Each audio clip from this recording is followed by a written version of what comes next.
Imagine planning the most important day of your life, only to watch a mother-in-law march straight into the ceremony like she owns the place. I've seen women stop a bride middle to force a dress change. I've seen strangers crash weddings claiming to be the real officiant. And I've watched a matriarch wave a mysterious envelope in front of hundreds of guests, insisting she must reveal the truth before the vows continue.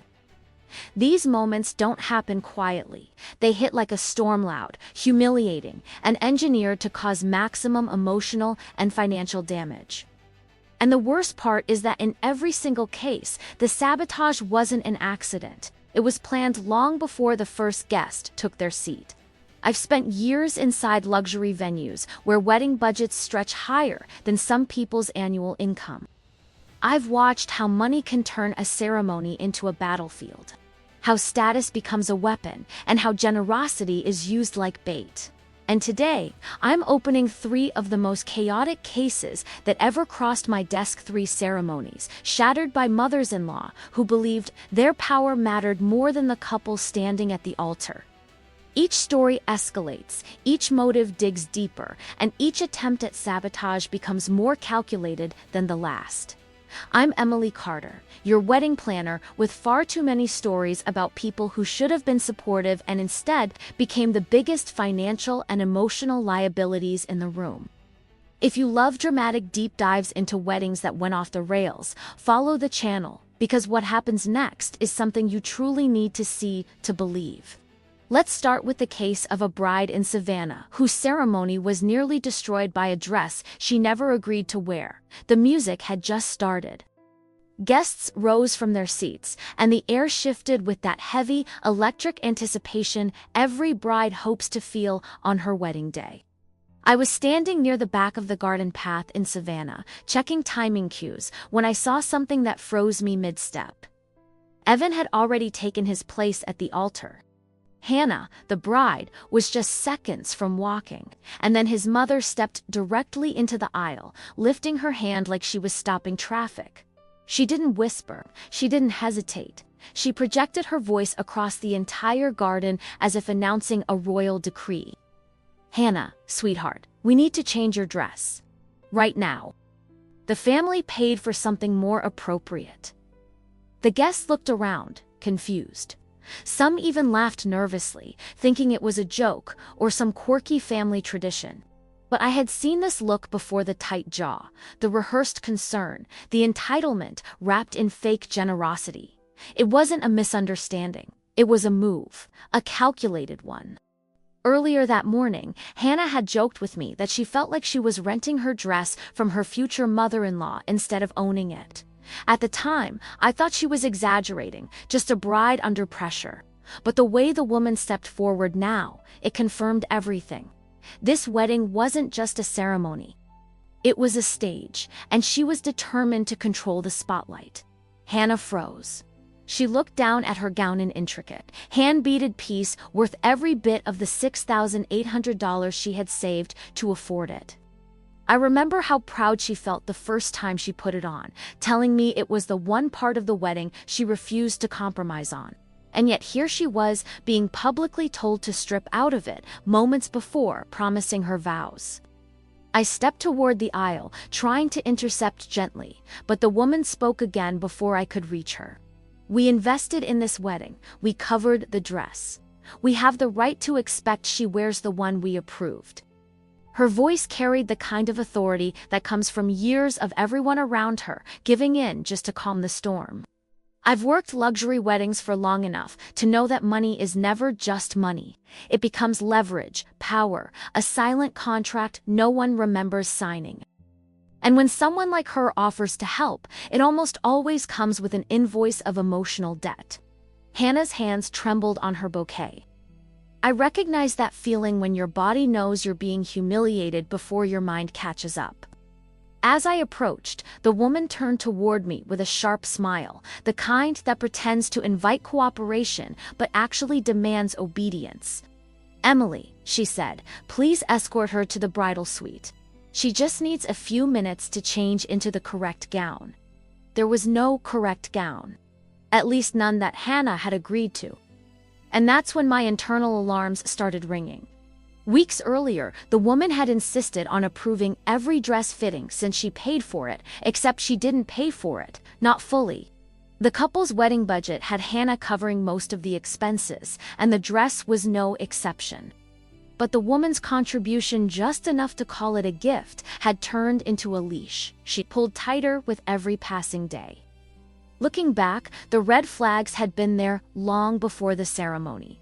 She had scheduled fittings without telling Hannah. She had accidentally delayed alterations.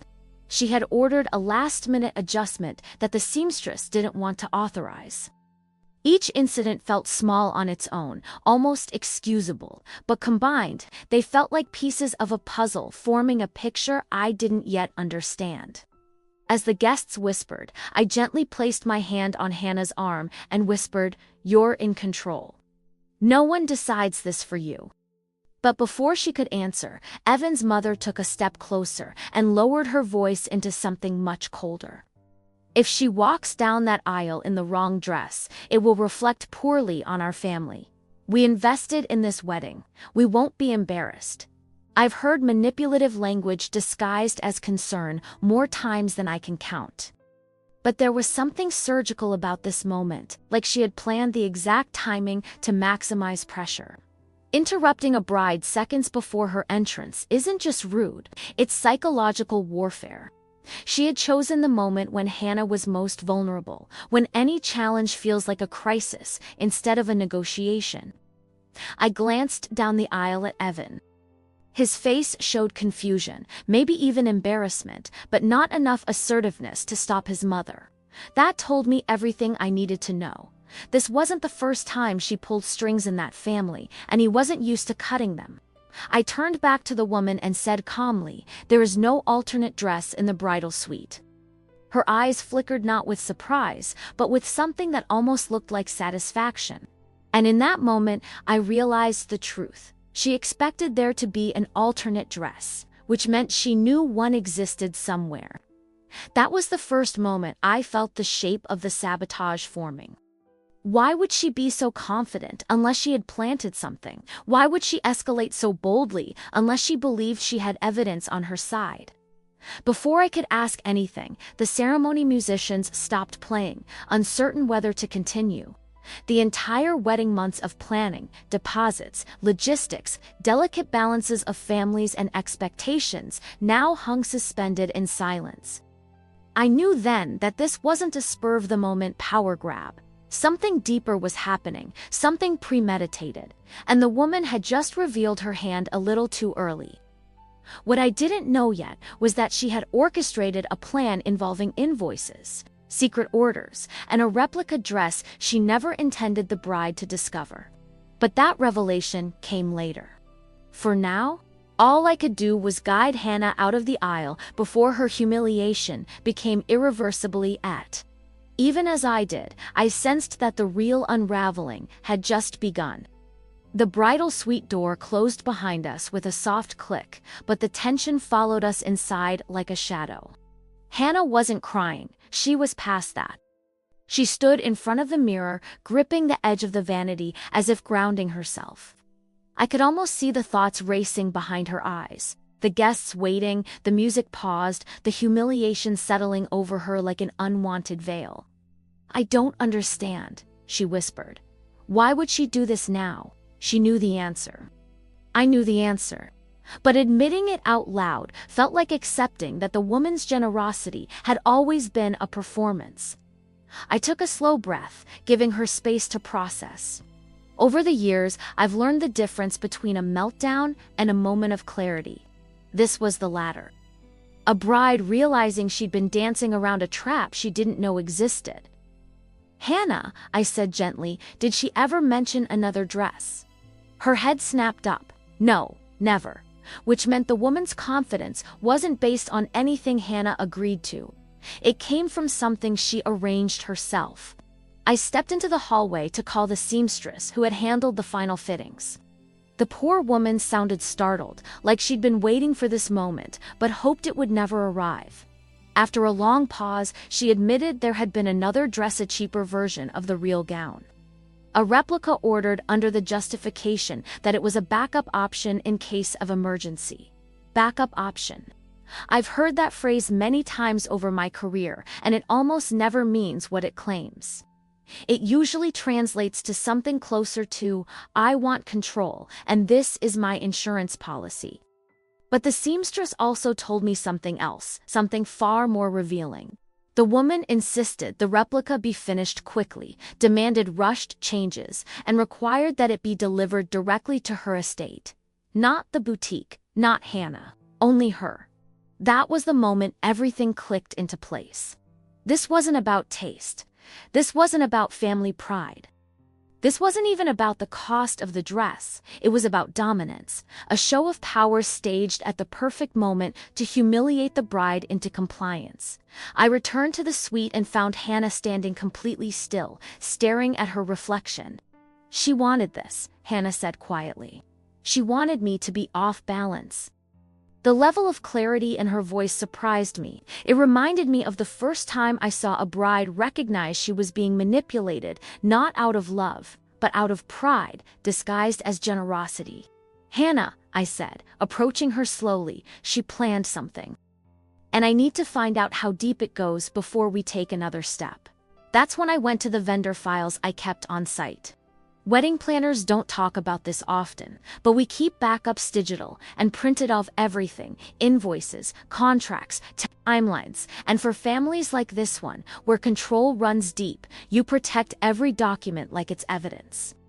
As I scanned the dress invoices, something immediately stood out. 2 separate charges, 2 different totals. The real dress at $6,800 and another much lower charged to a secondary account linked to the woman. There it was.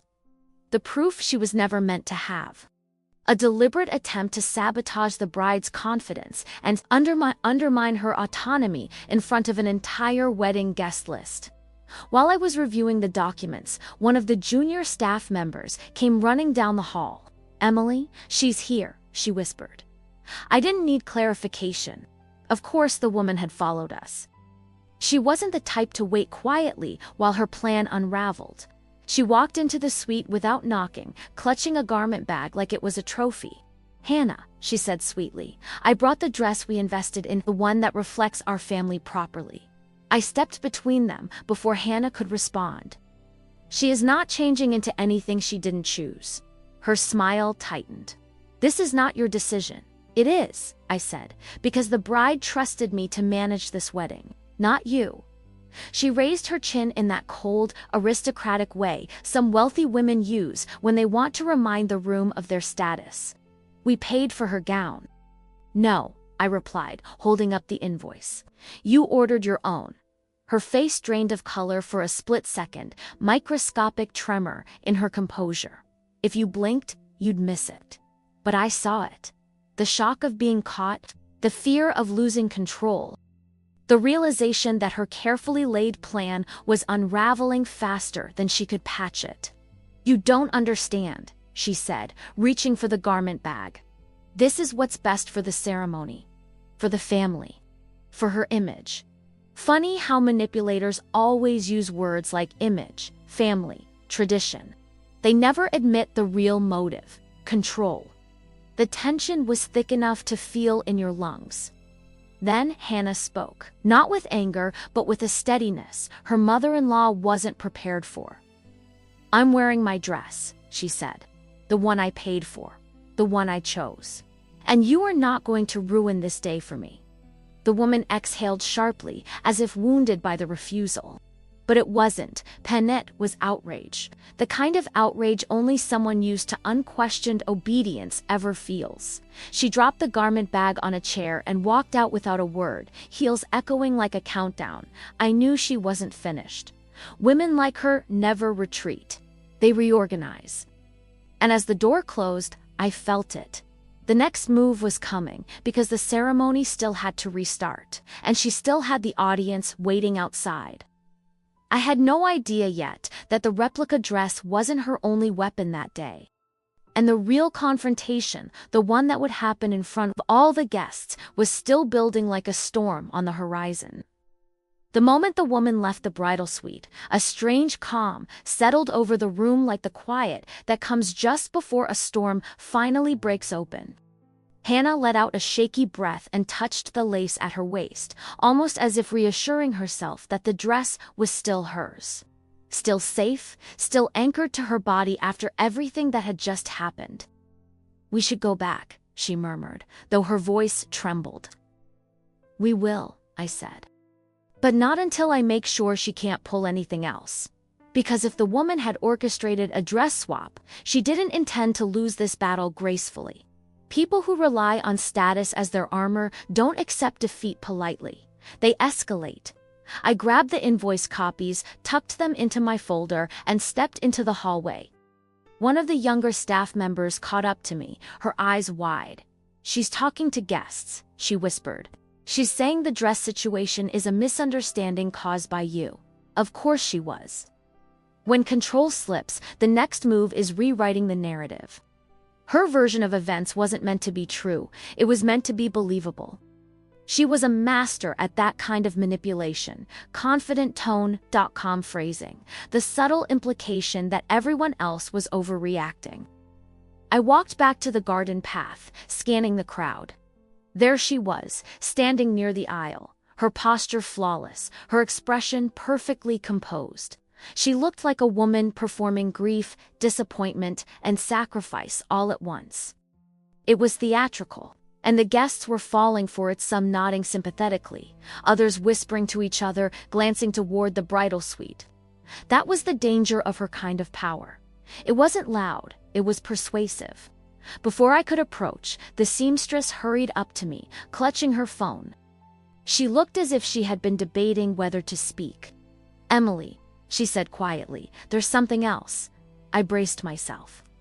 "She told us to make the replica in a size smaller," the seamstress confessed. "She said the bride needed encouragement to slim down.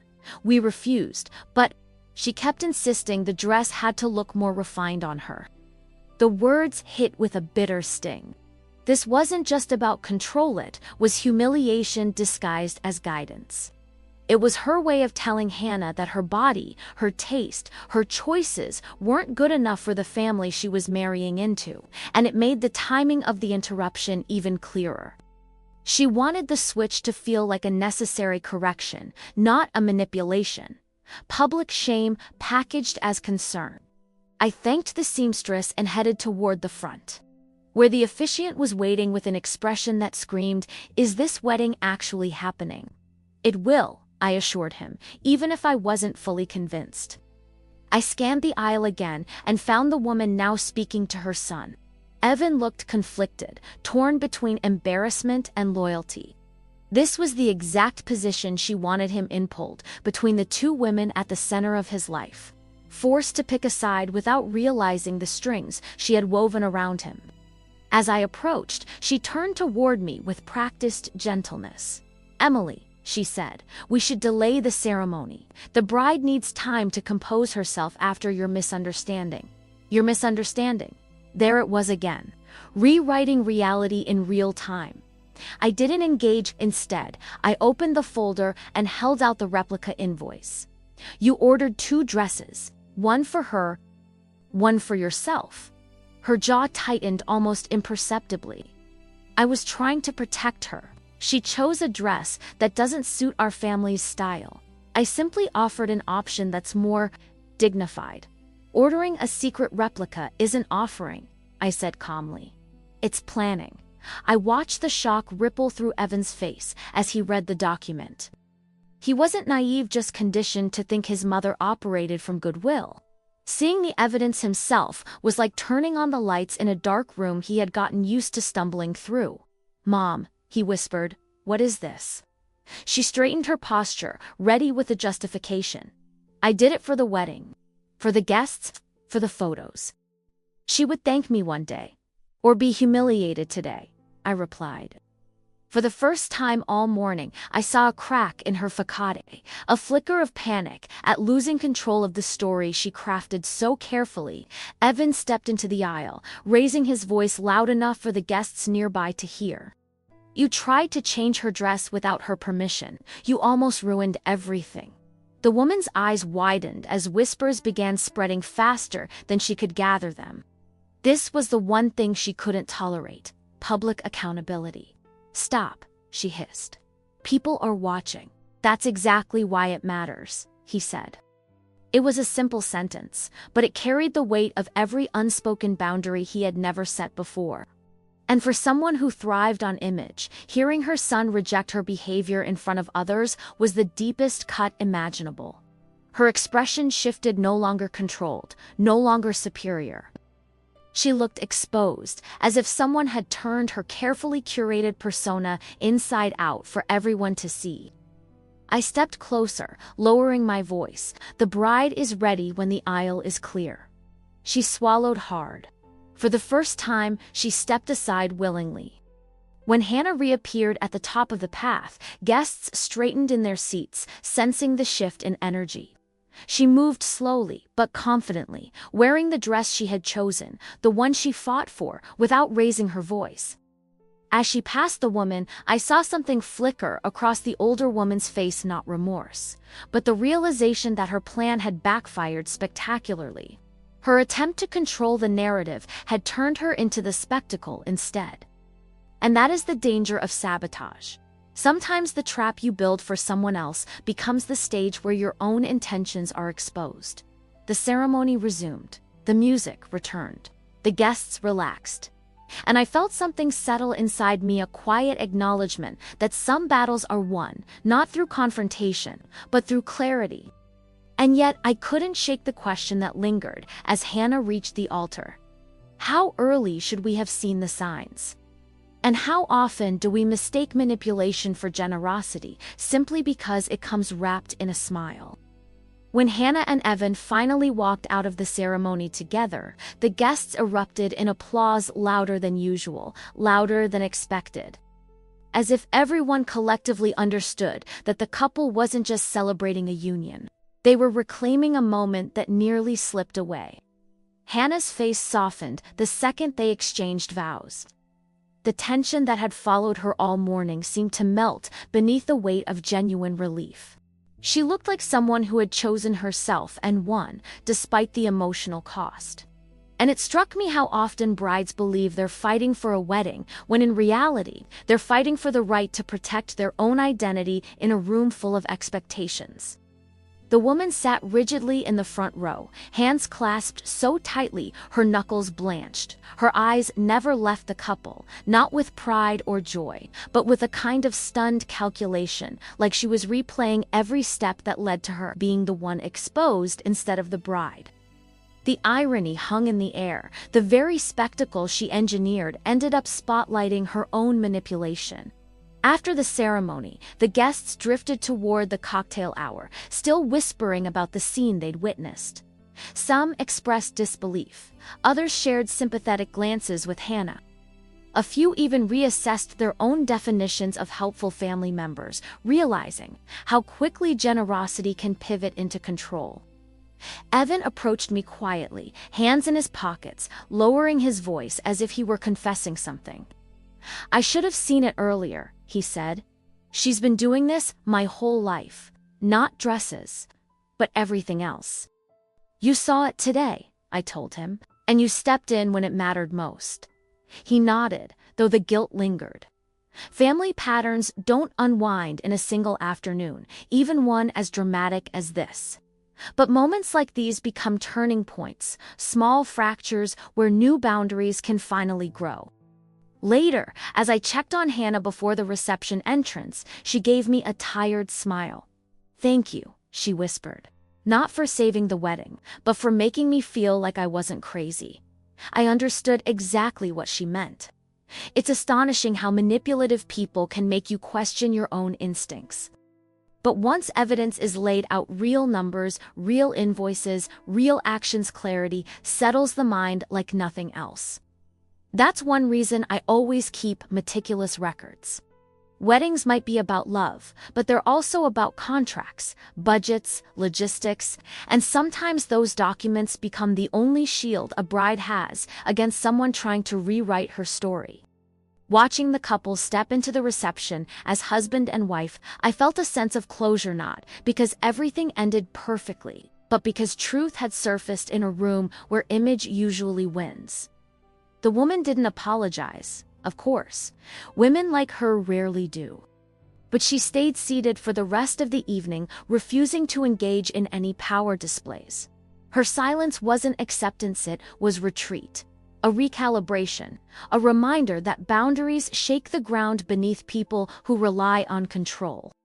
As the lights warmed the ballroom and the music finally lifted the atmosphere, I found myself reflecting on how easily sabotage can hide behind pretty packaging. A dress, a contribution, a gesture of support. All it takes is one cracked moment, one refusal at the wrong time for the entire illusion to collapse. And yet, as complicated as this story was, it was only the beginning of the cases I handled that season. Because if you think a mother-in-law staging a dress swap at the aisle is extreme, wait until you see the ceremony, where an entirely unauthorized officiant walked onto the platform as if he had been hired by the couple themselves. That next wedding didn't just get interrupted, it got hijacked. The wind was calm that afternoon on the San Diego coastline, the kind of gentle breeze that makes a beachfront ceremony feel like a scene from a movie. The aisle was lined with white florals, the sunset timed perfectly behind the arch. And Jade, my bride for the day, stood beside me backstage, taking a steadying breath. She looked radiant, nervous, but hopeful.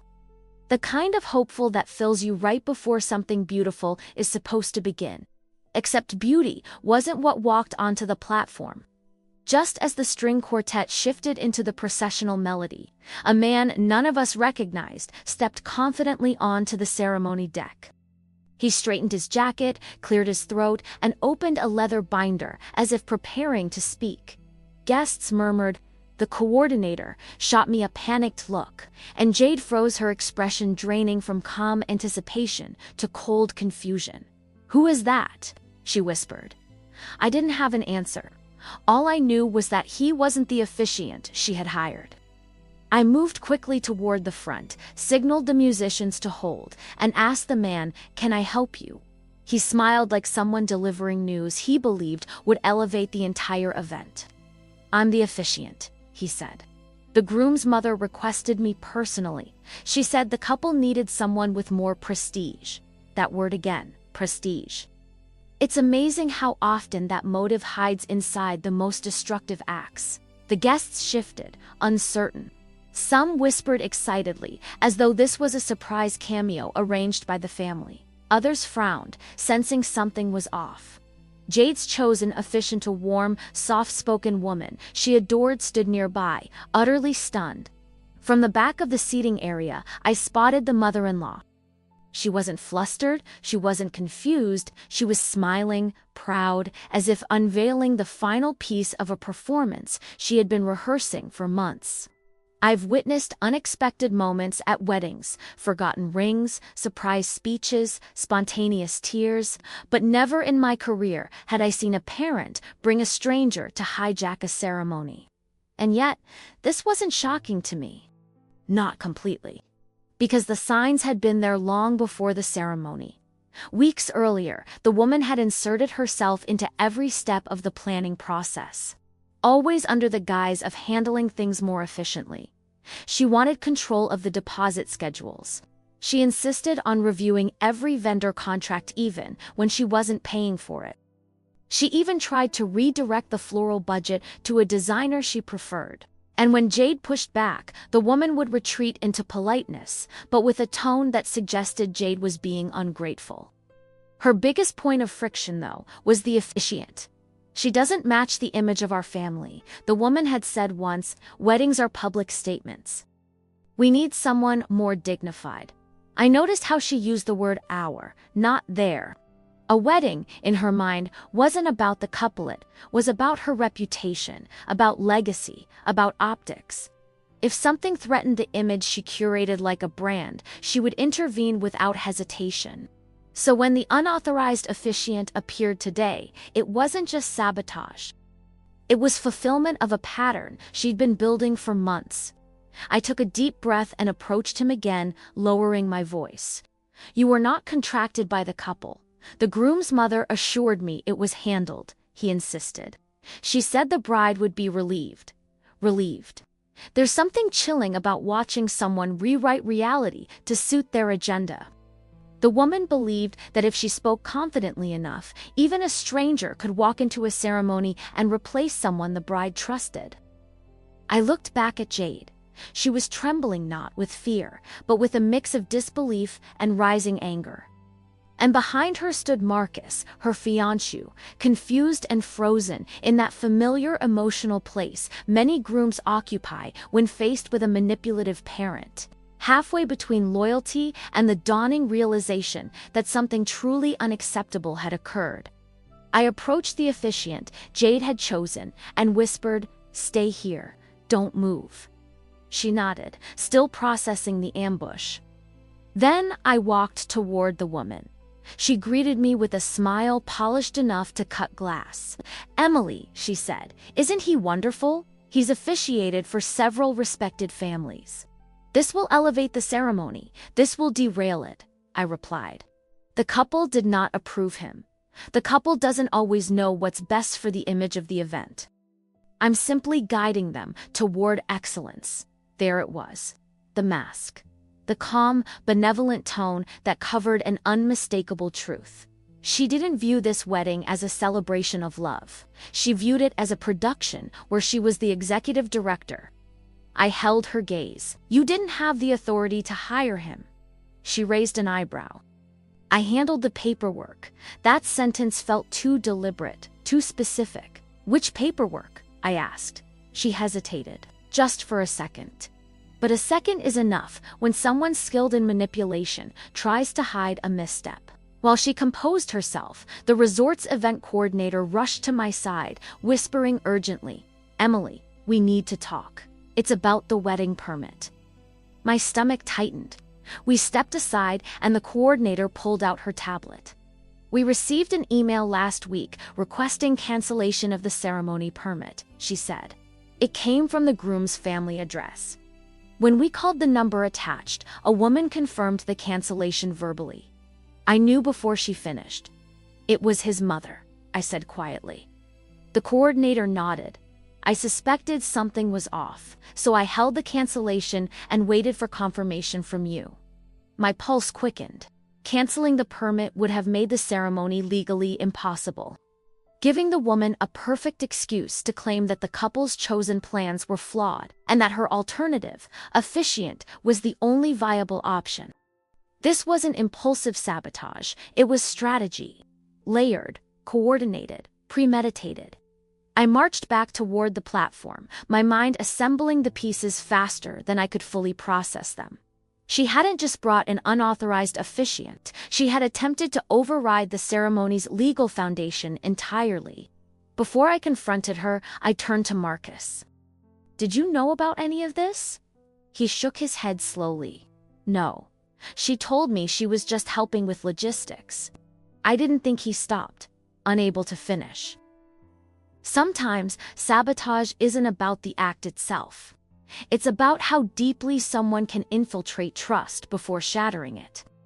I walked to the front, lifted my voice enough for the guests to hear, but kept my tone controlled. "Ladies and gentlemen, thank you for your patience. We're experiencing a brief scheduling issue. The ceremony will continue momentarily." I watched the woman's expression shift, irritation flickering beneath her composure. She sensed her control slipping. Then I held up my phone, showing her the resort's internal documentation. "They never canceled the permit," I said, "because I never approved your request." Her veneer cracked just slightly, but enough.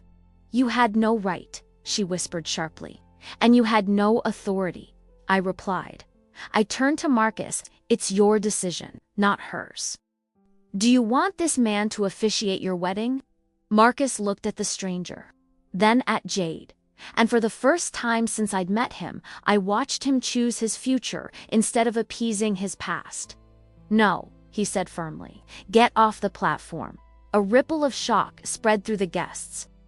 The unauthorized officiant hesitated, glancing between the woman and the groom when she didn't speak. When her grip on the moment visibly faltered, he slowly closed his binder and stepped down. Jade's chosen officiant moved forward, tears in her eyes, not from fear, but from the overwhelming relief of a truth restored. The woman sank into her chair, expression stiff, lips pressed thin, not defeated, but exposed. And as Jade finally walked to the altar, her steps steady and unapologetic, I began to understand something crucial. Some mothers-in-law don't sabotage weddings because they dislike the bride. They sabotage weddings because they can't stand not being the central figure in every story. And this story, the one the couple reclaimed, was never hers to script. But what happened in San Diego wasn't even the most audacious ceremony interruption I witnessed that year. Because if you can imagine a mother-in-law crashing the vows themselves, waving a sealed envelope she claimed contained dangerous financial truths about the bride, well, that's exactly what happened next. And the fallout was even more explosive. The ceremony should have settled after the unauthorized officiant stepped down.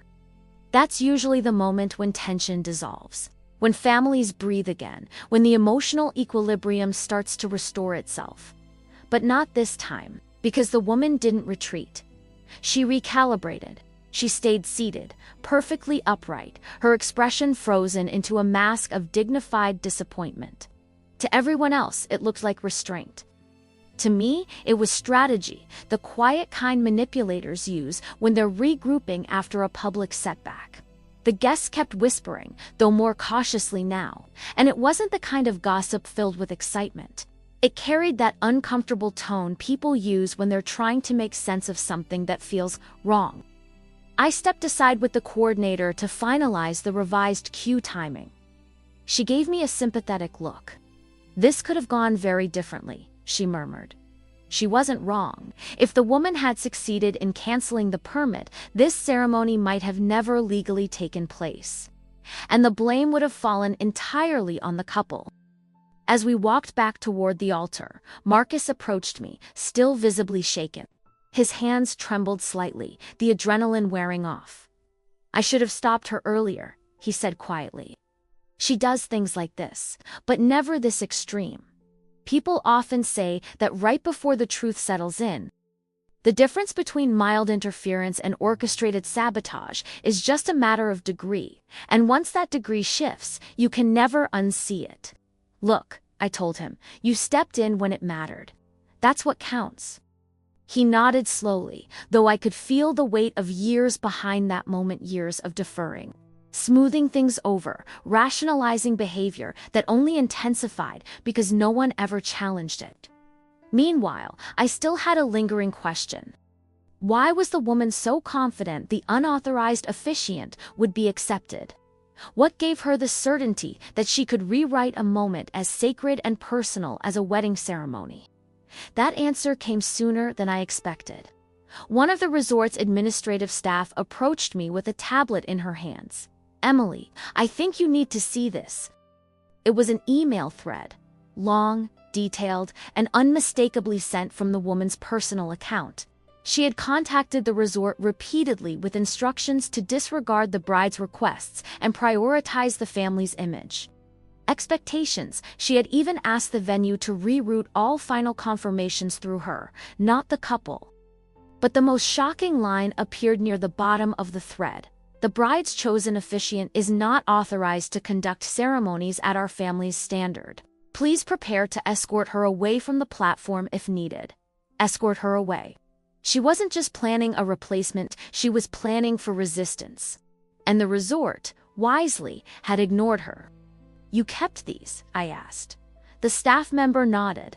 Something felt off. "We've dealt with controlling families, but this went beyond preference. It felt coordinated." Coordinated. That word fit perfectly. I saved screenshots, knowing instinctively that they would be important. Evidence has a strange way of becoming the anchor that steadies you when someone tries to twist perception.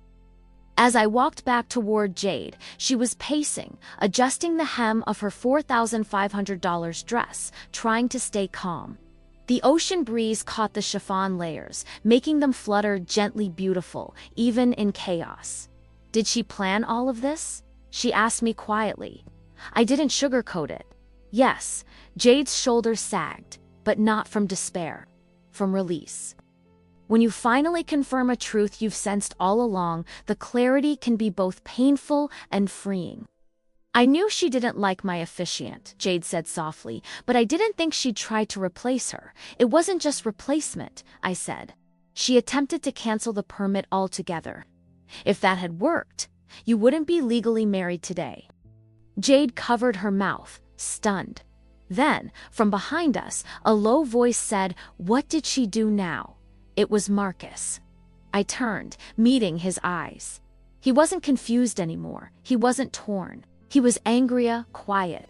Controlled anger that comes from realizing the person you trusted most has been orchestrating your life behind the scenes. She tried to override the entire ceremony, I told him. But it didn't work. And now you both get to choose how the rest of this day unfolds. Marcus looked toward his mother, who sat with her chin slightly lifted, refusing to acknowledge the storm swirling around her. That posture, the rigid pride, was her armor. "Do you have the emails?" he asked. I nodded. "Show me." I handed him my phone. He read every line, slowly, methodically, with the heaviness of someone recognizing a pattern he'd overlooked for years. His breathing changed by the end, deeper, more resolved when he returned the phone. He said, "She won't control this moment. Not anymore." The music resumed. Guests straightened in their seats. The tension didn't disappear, but it became something else, anticipation, mixed with the relief of seeing the truth surface. And then the woman stood up. Not to apologize, not to retreat, but to reclaim her influence. She walked toward the platform with a composed intensity that made everyone fall silent. She wasn't done. And in her mind, she had not lost. Not yet. "What do you think you're doing?" she asked Marcus, her tone icy, but quiet enough to keep the confrontation private. "We're getting married," he said simply. "Not with that officiant." "Exactly with that officiant," he countered. "The one we chose." Her eyes narrowed. "You are making a mistake." "You made it first," he replied. Her lips parted in shock. She wasn't used to hearing no, not from him. "Mother," he added softly but firmly, "sit down. This is our ceremony, not yours." For the second time that day, she froze. And this time, the entire gathering saw it. She finally walked back to her seat, but not with grace, with the stiff, wounded posture of someone whose influence had slipped beyond recovery. Minutes later, Jade walked the aisle, and when she reached the altar, the relief on her face wasn't subtle. It was the kind that radiates through your whole body when the weight you've been carrying finally cracks. But as powerful as this confrontation was, it wasn't the story that stayed with me the most. Because the next wedding I handled, the mother-in-law didn't just interrupt the ceremony, she weaponized financial secrets. She turned a vow into an ambush. And she walked down the aisle holding an envelope designed to destroy the bride's dignity in front of hundreds of people. What she did next left the entire ballroom gasping. The ceremony moved forward at last. The ocean breeze softened, guests settled into a hush, and Jade's chosen officiant steadied herself behind the altar, as if reclaiming her place in the story. When she began speaking, her voice carried a warmth that felt almost defiant, in affirmation that the couple's wishes still held power, even after everything that had tried to override them. Jade kept her eyes on Marcus, her expression filled with a mix of love and disbelief. You don't walk into your wedding expecting to defend your own ceremony from sabotage. Yet here she was, standing firm, despite the emotional drain of realizing the groom's mother had spent months orchestrating something that bordered on a quiet coup. Marcus reached for her hands. And in that subtle gesture, I saw the beginning of something important: agency shifting, the kind that doesn't come from speeches or confrontations, but from choosing who you align with when the truth finally reveals itself. Behind them, the woman sat stone still, the same posture she held earlier, but the energy had changed. Before, she radiated authority. Now, she radiated exposure. The guests weren't looking at her with admiration anymore. They were watching her with a quiet, curious distance. The kind that appears when people sense they've witnessed something intentionally harmful. I've learned over the years that weddings don't reveal character, they amplify it. And today, her intentions were louder than the waves hitting the shoreline. When Jade recited her vows, her voice cracked not from nerves, but from the emotional weight of knowing someone had tried to make this moment about themselves.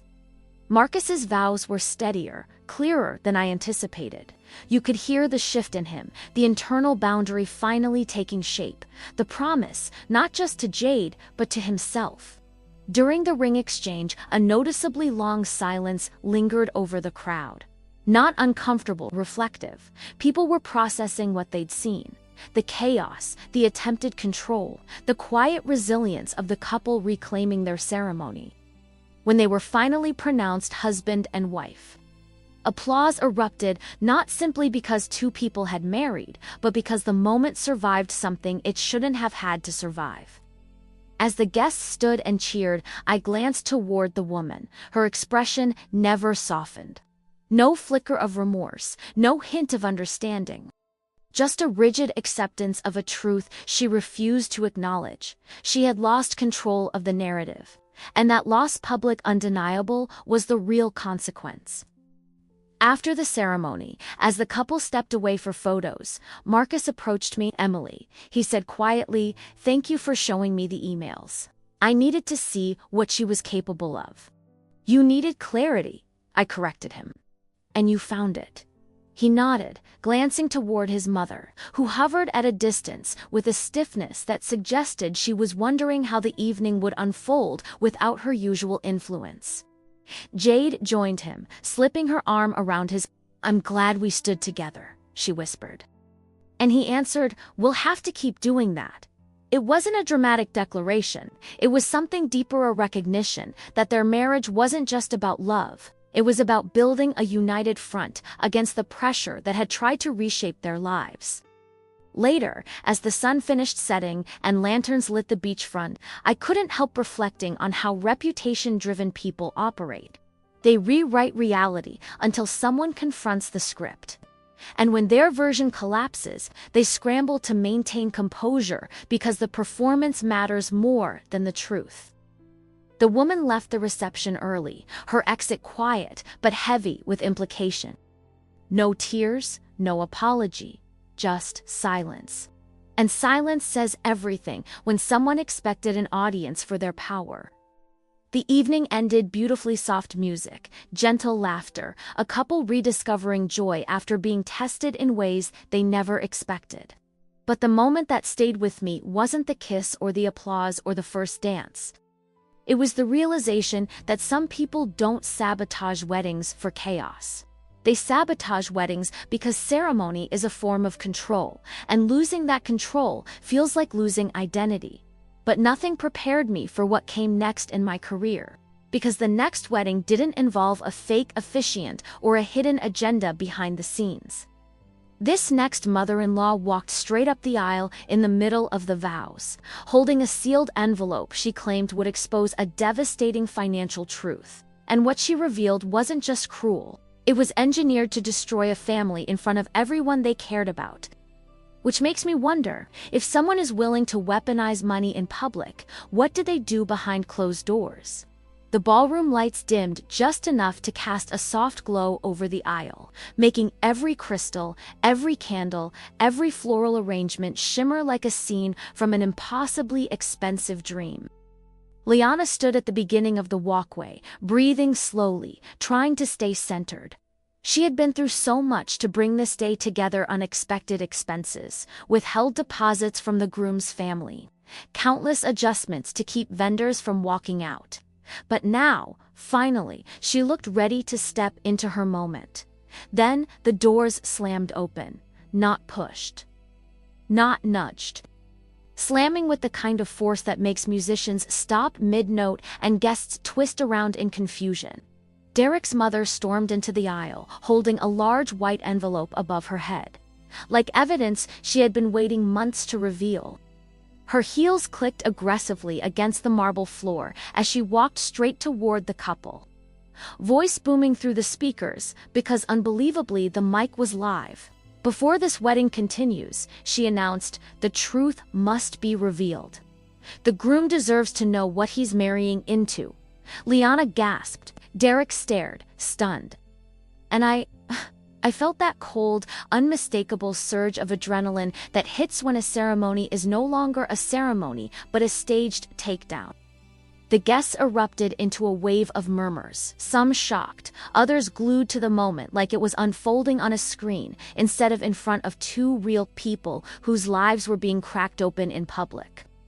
I moved quickly toward the aisle, but the woman held up her free hand to stop me, as if she were a judge commanding the courtroom to stay silent. "This letter," she said, shaking the envelope for emphasis, "contains proof that the bride has been hiding significant debt that will burden our family.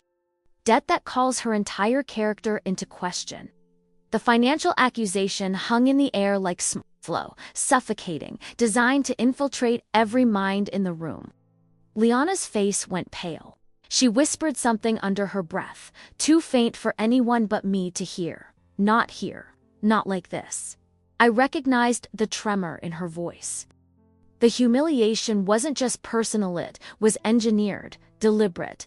Another example of someone weaponizing money not to solve a problem, but to dominate a moment that wasn't meant to belong to them. Derek stepped forward, voice unsteady. "Mom, what is that? What are you doing?" "What I should have done months ago," she said. "You cannot make a lifelong commitment to someone who hides financial irresponsibility." The room fell into an eerie silence. Every guest leaned in, some wide-eyed, others scandal-hungry, the kind of audience the woman counted on. I studied her closely, her posture, her timing, the way she held the envelope like it was a trophy. This wasn't the desperate action of a worried parent. This was the climax of something rehearsed, calculated, and the detail that confirmed it came from the hotel's AV technician quietly tugging my sleeve.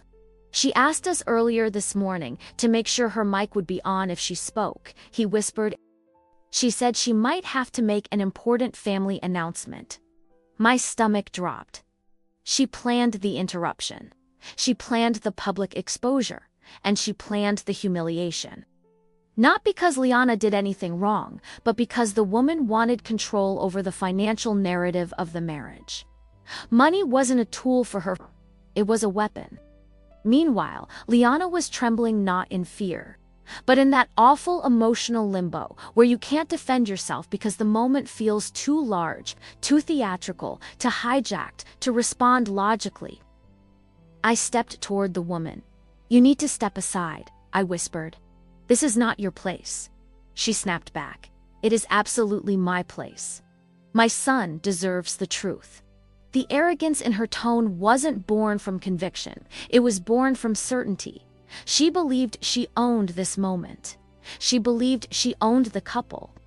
She believed she owned the narrative of the wedding because she had contributed to the budget, though inconsistently, manipulatively, selectively withholding deposits whenever she felt it would tighten her grip on the couple's emotional stability. Liana finally spoke, her voice barely audible. "If it's the envelope I think it is, there's nothing hidden. Nothing shameful." "Oh please," the monster scoffed. "Medical debt, family debt, irresponsible spending. You think those aren't relevant to his financial future?" Medical debt. That single phrase made the room shift. A few guests exchanged looks, some gasped softly, but not because of scandal, because they recognized the cruelty in using something so personal as ammunition at a wedding. I approached Liana gently. "What is she talking about?" She swallowed hard. "If it's what I'm thinking, it's about my father's hospital bills. They're resolved. She knows they're resolved. She's twisting it." That was all I needed. I turned toward the woman again. "You read private financial documents that weren't yours?" She lifted her chin as if that detail were beneath her. I found them on the dining table while visiting. If she didn't want people to see them, she shouldn't leave such things lying around. There was a collective inhale from the guests. Not shock, revulsion. Even they understood the line she had crossed. Derek stepped between his mother and Leanna, his voice shaking with a mixture of disbelief and fury. This is not your decision. This is not your moment. And that envelope isn't truth, it's cruelty. He extended his hand toward her. Give it to me. For a long second, the woman hesitated. That was the moment things teetered when her need for dominance battled with her. Fear of being exposed as the architect of a public humiliation. Then she released the envelope into his hand. He opened it slowly, and just like Liana said, it was nothing but copies of old medical statements. Items fully settled, nothing hidden, nothing deceitful, nothing even remotely related to financial irresponsibility. Just a woman weaponizing vulnerability. Derek's shoulders sank. When he looked up at his mother, something in him had changed, something fundamental. "How could you do this?" he whispered. She opened her mouth to respond, but no words came, because there was no justification, not one that wouldn't reveal the truth she tried so hard to hide. She wasn't protecting her son, she was protecting her image. And the bride's history didn't fit the fantasy she wanted her son to marry into. Guests began to murmur, this time with judgment unmistakably directed at her. She looked around, realizing too late that her audience wasn't admiring her strength. They were recoiling from her cruelty. And that's when Derek gently handed the papers back to Liana, took her hand, and said, loud enough for the entire room to hear, "There is nothing here that changes how I feel about you." The ballroom erupted into applause, not for the drama, but for the clarity. And the woman, she stepped back, not because she wanted to, because she knew the room no longer belonged to her. As she retreated, I couldn't help wondering how far would she have gone if the envelope hadn't been opened? And how many moments in her life had she rewritten to keep herself feeling powerful? Those questions lingered as the ceremony resumed, and the weight of the interruption slowly lifted, but the day was far from over, and the truth about what drove her to this moment would reveal itself piece by piece. The ballroom was still buzzing when the officiant cautiously resumed her place, but the atmosphere had shifted. It wasn't the romantic expectation of a normal ceremony anymore. It was the fragile quiet that comes after witnessing something everyone instinctively knows crossed every line of decency. Liana stood motionless at the altar, not crying, not trembling, just staring ahead with an expression that stunned me. It wasn't shock, it was clarity. The kind that arrives when someone finally sees that a person they tried to respect has never once tried to protect them. Behind her, Derek's mother remained near the aisle, frozen in a standstill of her own making. She clutched her purse with white knuckles, eyes darting from guest to guest, desperately searching for even a single sympathetic expression. None came. She wasn't the tragic parent she imagined herself to be. She was the architect of a humiliation that had collapsed directly onto her own feet. I stepped beside Liana quietly. "Do you want a moment before continuing?" I asked.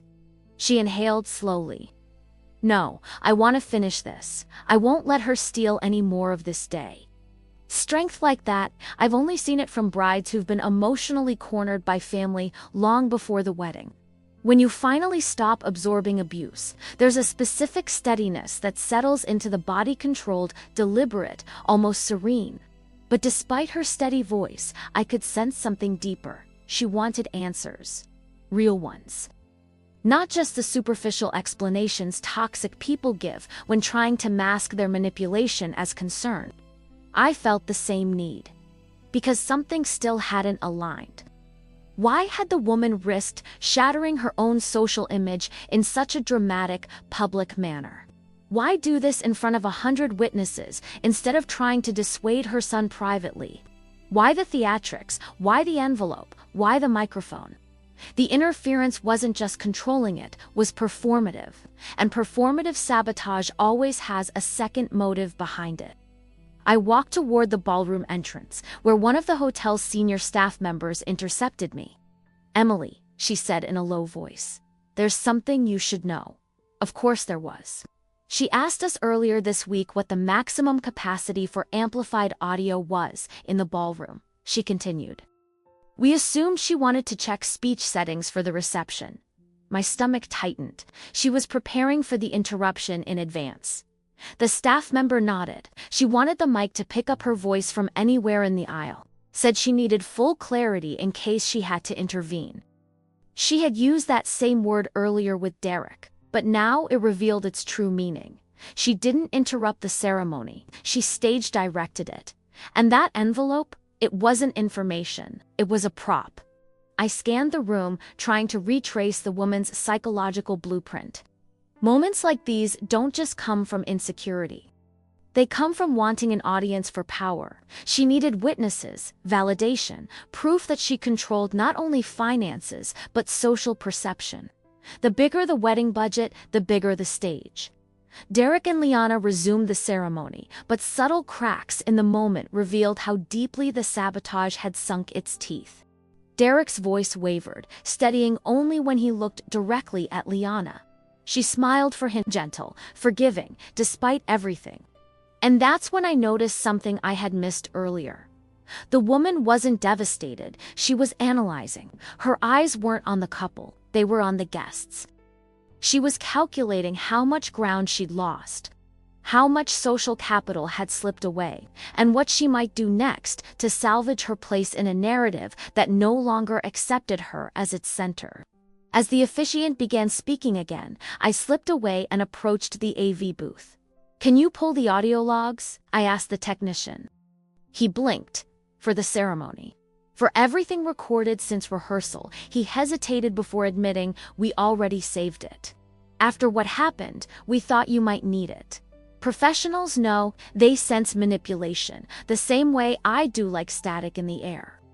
We reviewed the footage quickly. There she was earlier that morning, adjusting her hair near a microphone stand. Speaking softly as she rehearsed her lines, her exact words made my jaw tighten. "She needs to learn the truth in front of everyone," she had murmured. "They all do. Let them see who she really is. Who she really is. Not financially irresponsible. Not hiding debt. Not deceptive. Just not the woman she wanted her son to marry." I closed the log. Understanding now that the envelope wasn't about money, it was about class, status, hierarchy. The woman came from an old-money Chicago family, the kind who treat medical debt like a character flaw and middle-class struggle like contamination. In her mind, the bills weren't the disgrace Liana's background was. Humiliation wasn't a byproduct, it was the objective. I returned to the ceremony just as Derek finished his vows. His voice steadied with every sentence, as if releasing himself from years of unspoken fear. Liana listened with tears in her eyes, not from the earlier humiliation, but from the validation she deserved all along. Behind us, the woman finally sank into her chair, and the expression on her face was unmistakable. She wasn't ashamed. She was defeated, bitterly so. The kind of bitterness that simmers in someone who thought money could rewrite love. But as emotional as this moment was, the final revelations hadn't surfaced yet. Because after the ceremony, while the couple took their first photos together, one of the hotel housekeepers pulled me aside with something she found in the ballroom. Minutes after the interruption, a second envelope, partially tucked behind a decorative column, not sealed, not addressed, not left by accident. And what was inside explained everything the woman had been hiding about herself. I followed the housekeeper down a quiet hallway behind the ballroom, where the noise of the ceremony faded into a distant hum. She held the second envelope with gloves on, clearly uneasy about having touched anything belonging to the woman who had just detonated the ceremony. "It was tucked back here," she said. "Behind one of the column drapes, almost slipped into the gap by accident." That detail mattered. Things hidden in plain sight don't stay hidden for long unless someone expects to retrieve them later. I thanked her, and she hurried away as if the envelope were radioactive. This one wasn't the crisp, theatrical prop the woman used during the vows. It was worn, creased at the edges, slightly heavier. Whatever was inside, it wasn't meant to be waved around for the audience. This was not for the guests. This was for her. I opened it carefully. Inside was a stack of financial statements, not Liana's, not Derek's, not the couple's. They belonged to the woman herself. Overdue accounts, to maxed-out credit lines, a luxury car lease several months behind, a home renovation loan nearly in default, and a high-end club membership she hadn't paid since spring. I exhaled slowly, letting the truth settle. She wasn't exposing the bride, she was projecting. The reason she hated the idea of marrying into debt was because she was drowning in her own debt, and instead of confronting her financial reality, she created a spectacle designed to redirect attention onto Liana, onto the ceremony, onto anything but herself. Sabotage often reveals the saboteur more than the target. But the final page is what made my pulse jump. It was a printed email draft addressed to Derek, not sent, just written, waiting. The message read, "Before you build a life with her, you must understand that her background will bring financial instability into our family. Unlike us, she doesn't know how to manage money. You must keep financial control." My jaw tightened. Unlike us, the irony was suffocating. The woman who claimed to be the guardian of financial purity was the one hiding the most instability. And the cruelty of the letter wasn't what struck me. The hardest it was the paternalism, the implication that Derek should treat his own future wife as a financial liability rather than a partner. That's when everything snapped into focus. The fake financial accusation, the public humiliation, the obsession with exposing truth, the dramatic timing, the mic request, the envelope. All of it was a smokescreen. She wasn't trying to protect her son. She was trying to protect her image, one she could no longer afford to maintain. And using Liana as a shield against her own shortcomings wasn't just manipulative, it was predatory. I slid the papers back into the envelope, my mind racing with the weight of what I now knew. There would be a moment, very soon, when Derek and Liana needed to understand the truth, not just about her sabotage, but about the reason behind it. Because this wasn't just a case of emotional cruelty. It was a desperate attempt to cling to a lifestyle her finances could no longer sustain. When I returned to the ballroom, the ceremony had just ended, and the applause had softened into the kind of relieved chatter people use when searching for normalcy after chaos. But the woman? She hadn't moved from her seat. She sat stiffly, her eyes locked on the couple, her posture tense as if she sensed something slipping further beyond her reach. Perhaps she knew the interruption had cost her more than she expected. Perhaps she felt the room's judgment settling on her shoulders. Or maybe she simply realized the performance she crafted so carefully had cracked. I stepped toward Derek, handing him the second envelope quietly. "You should see this before the reception begins," I said. He opened it, expecting more accusations about Liana. Instead, he found the truth about his mother. His breath caught, his eyes widened. And for the first time since the chaos began, he looked not conflicted, but heartbroken. "My mother is in debt," he whispered. I nodded. "She's been hiding it." And I think the humiliation today was a way to shift the spotlight. He closed the envelope slowly, processing the kind of revelation that rearranges every memory you thought you understood. Liana touched his arm. "I'm so sorry," she said softly, not for herself, but for him. He shook his head. "No, she did this. And she tried to blame you for the things she's been hiding." It was a moment of painful clarity. The kind no couple should ever have to experience at their wedding. But it was necessary, because truth isn't always kind. But it is always clarifying. Across the ballroom, the woman finally rose from her chair, sensing the shift. Her expression flickered with something between defensiveness and fear. People like her don't fear consequences, they fear exposure. And that exposure was now walking toward her in her son's hands. But the confrontation that followed wasn't explosive. It wasn't loud, it wasn't theatrical like her interruption. It was quiet, and the quietness made it infinitely more devastating. The kind of devastation that breaks generational patterns. What happened next altered the dynamic of that family. Foreverand set the stage for a final revelation that still echoes in my memory. Derek walked toward his mother with the envelope in his hand, not rushing, not shaking, but carrying the heavy clarity of someone who finally understood the pattern he'd been tangled in for years. The guests watched with that breathless, suspended silence that only appears when a room recognizes that the truth is about to reshape everything. His mother straightened her posture, ready to defend herself, ready to twist whatever came next into another performance. But the moment Derek stopped in front of her, something in her expression shifted. She recognized the look in his eyes. Not anger, not embarrassment, but betrayal. And betrayal terrifies people who rely on loyalty as their shield. "Why didn't you tell me?" he asked softly, holding out the financial statements. The woman's face drained of color. She looked at the documents as if they were foreign, impossible, treacherous.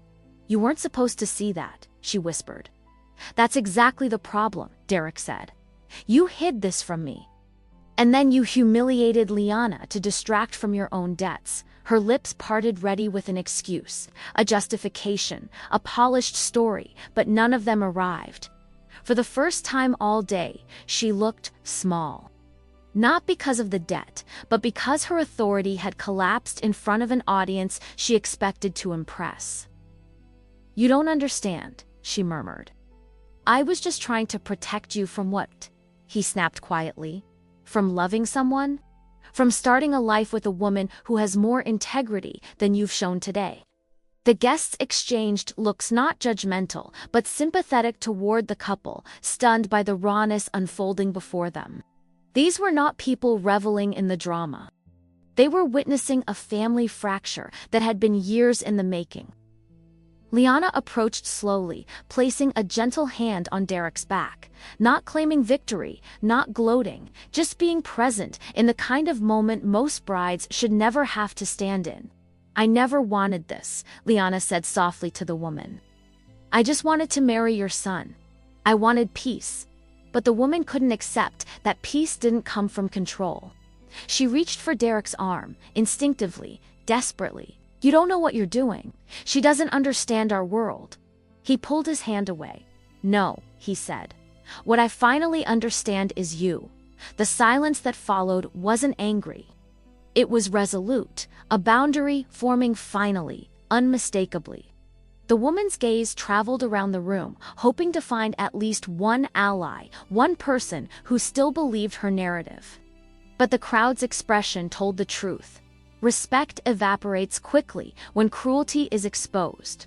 She took a step back, realizing she had lost the audience she performed for. "I think you should leave for now," Derek said quietly. The impact of those words reverberated through the room. Not shouted, not dramatic, just calm and final. Her face tightened, wounded not by guilt but by the collapse of her influence. She straightened her jacket, lifted her chin, and walked out of the ballroom with the slow, rigid dignity of someone who didn't want anyone to see the cracks forming beneath her feet. And the second she disappeared behind the doors, a strange, cleansing breath swept through the crowd.